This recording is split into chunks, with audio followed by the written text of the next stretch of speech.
Tila nag-showdown sa rally ang mga Marcos at Duterte nitong weekend. Kapansin-pansin ang pagdalo ng ilang politiko sa magkaiwalay na event.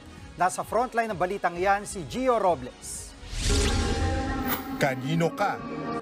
Sa mga Duterte sa Davao City o mga Marcos sa Quirino Grandstand? Parehong libo-libo ang dumalo sa tapatang rally na yan.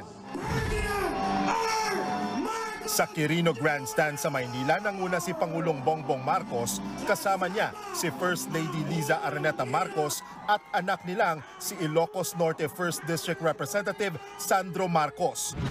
Ang problema, habang sa Davao City, si dating Pangulong Rodrigo Duterte ang nanguna, kasama ang mga anak na sina Davao City Mayor Baste Duterte, Davao City Representative Pulong Duterte at Vice President Sara Duterte, na sumaglit din sa Quirino Grandstand. Lumulutang tuloy ang tanong, di na nga ba maitatagong nagkakabitak na ang unity? Spotted na magkasama sa Leaders Forum sa Davao City sina dating House Speaker Pantaleon Alvarez at dating Executive Secretary ni PBBM na si Attorney Vic Rodriguez. Si Alvarez muling nagpasaring kay House Speaker Martin Romualdez na anyay pasimuno ng People's Initiative para sa charter change. All indications are pointing at him na siya yung author. Hindi ito nanggagaling sa taong bayan. Galing lang ito kay Speaker Romualdez. Hindi naman kaila sa lahat na itong si Romualdez talagang atat maging Pangulo ng Pilipinas. Sa isa namang bagong panayam kay Attorney Vic Rodriguez, giniit niyang imposibleng walang kumukumpas sa pagkalap ng mga perma. The House will not move on its own. Hindi gagalaw yung mga yan ng walang utos. Hindi gagalaw yung mga yan ng walang kumukumpas.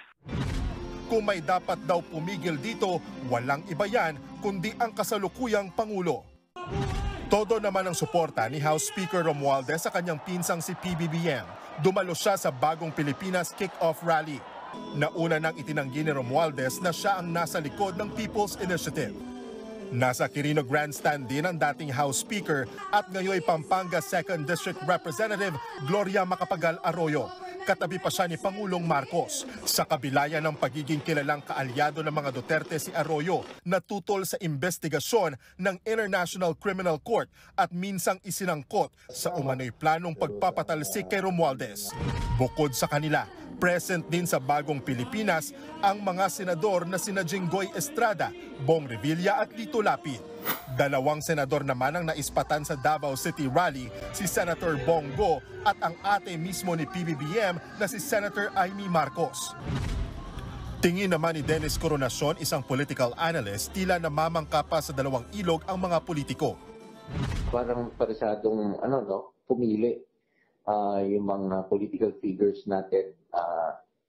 Most of them are close to both political leaders. I'm referring to President Marcos Jr. and VP Sara Duterte.